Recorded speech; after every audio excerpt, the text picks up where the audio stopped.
Com apenas 2 extensores, alcançamos até 500 metros de PoE. Olá, entusiastas de tecnologia! Bem-vindos a Fast Cabling. Imagine isto. O seu armazém acabou de ter uma nova extensão construída lá no fundo. O sítio ideal para instalar um ponto de acesso sem fios, mas fica a 350 metros da rede principal. Essa é a situação exata do nosso cliente. Precisavam de um ponto de acesso Wi-Fi na extensão do armazém e queriam velocidade gigabit total. Não há tomadas extra pelo caminho. Vamos resolver com energia sobre Ethernet. Uma única passagem longa, energia estável e um ponto de acesso rápido no final. Mas o nosso problema é que o PoE padrão foi realmente concebido apenas para cerca de 100 metros por linha. Depois disso, começa a perder qualidade de sinal e voltagem. Se tentar percorrer 350 metros da rede, os últimos 250 tornam-se uma zona morta. Sem energia, sem dados, sem Wi-Fi. Além disso, este ponto de acesso foi concebido para gigabit, por isso não podemos fazê-lo funcionar a 10 ou 100 megabits. Precisamos de um link PoE gigabit.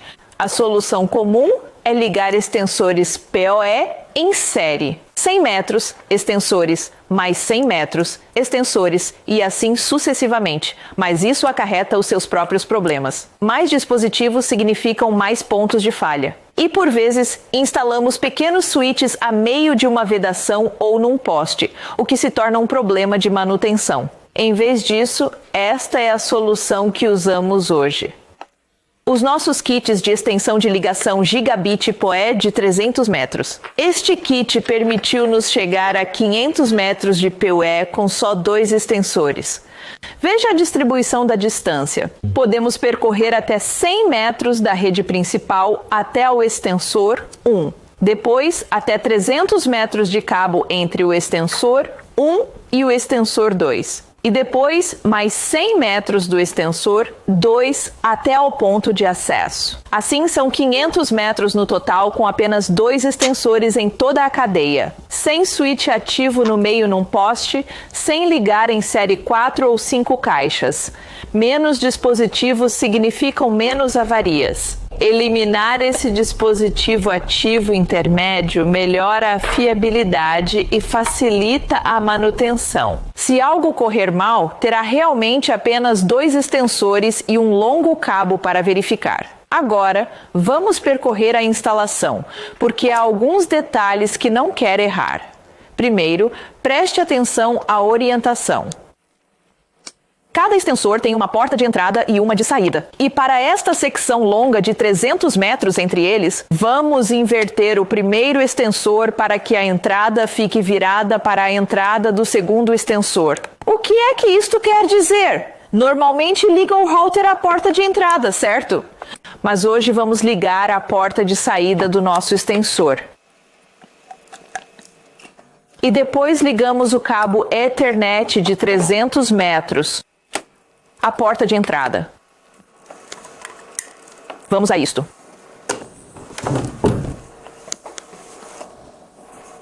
E vindo aqui ao nosso segundo extensor, estamos a ligar o cabo de 300 metros à porta de entrada também. Agora, este extensor tem classificação IP67, o que é ótimo para uso exterior, mas só se os vedar corretamente. E para proteção contra água e gordura, temos de usar a chave para apertar firmemente o pescoço e a glândula de cada lado. Apertar a mão não chega, mas para instalação rápida, estou a tirar tudo. Agora ligamos o cabo Ethernet de 300 metros à porta de entrada do nosso extensor.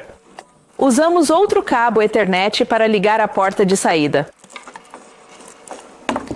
Diretamente aqui ao nosso ponto de acesso Wi-Fi.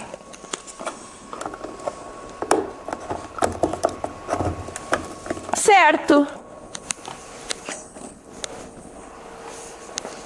Vamos ver. Corremos um cabo do router para o ponto de acesso.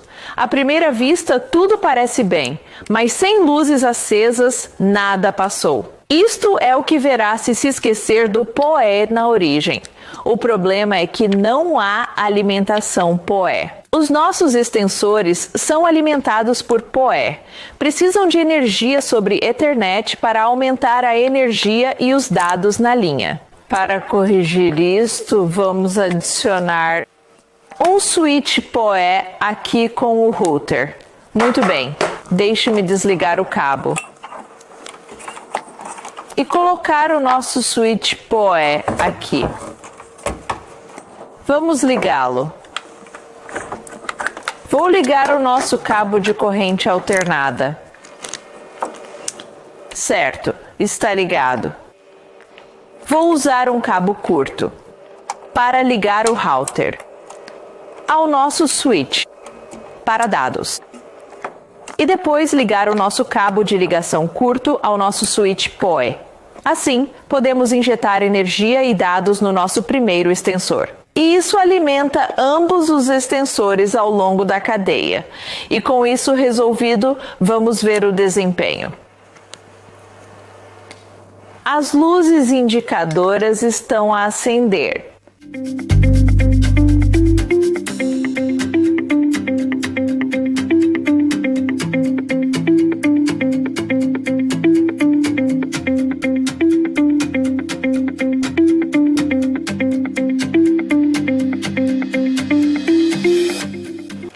Nota importante, estes extensores são só para ambientes gigabit. Não são compatíveis com dispositivos de 10 ou 100 megabits, como muitas câmaras IP mais antigas. Se ligar dispositivos de 10 ou 100, a ligação não funciona.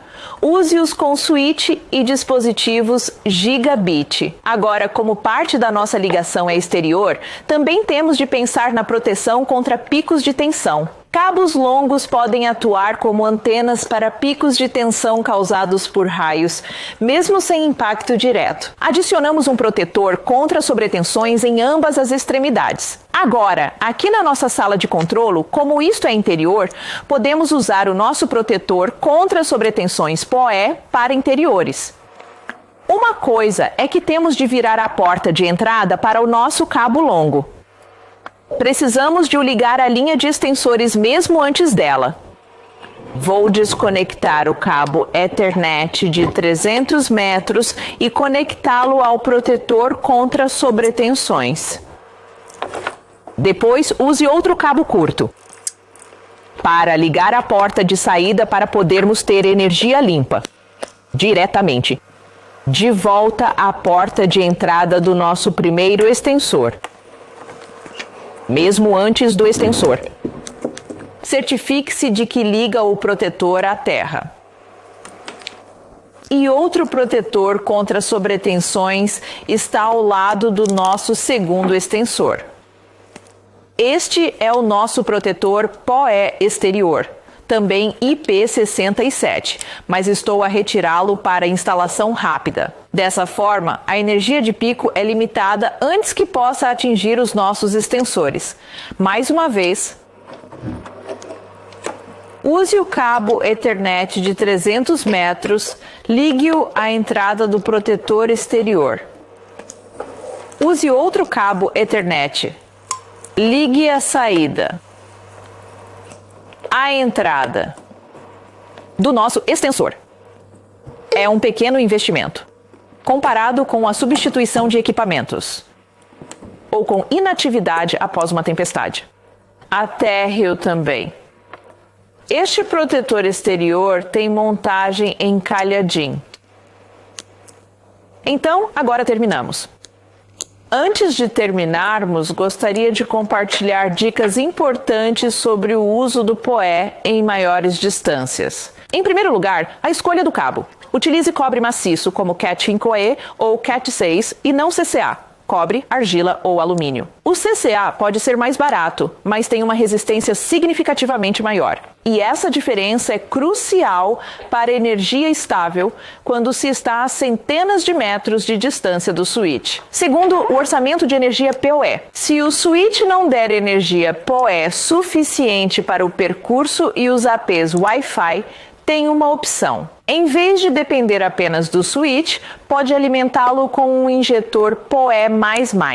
O PoE++ usa todos os 4 pares de fios trançados para a energia, não apenas 2. Isto significa que a corrente é espalhada por mais condutores, o que reduz a perda de energia à distância e permite entregar mais potência em segurança. Aqui temos uma ligação gigabit PoE limpa. Uma ligação PoE gigabit fiável até o nosso ponto de acesso Wi-Fi remoto, sem necessidade de cablagem elétrica adicional no meio. Se foi útil e planeia um projeto PoE longo, diga-nos o seu cenário nos comentários. E se quiser mais construções de rede aprofundadas, mais fáceis de seguir como esta, pode clicar em gostar, subscrever. E encontro-o no próximo vídeo.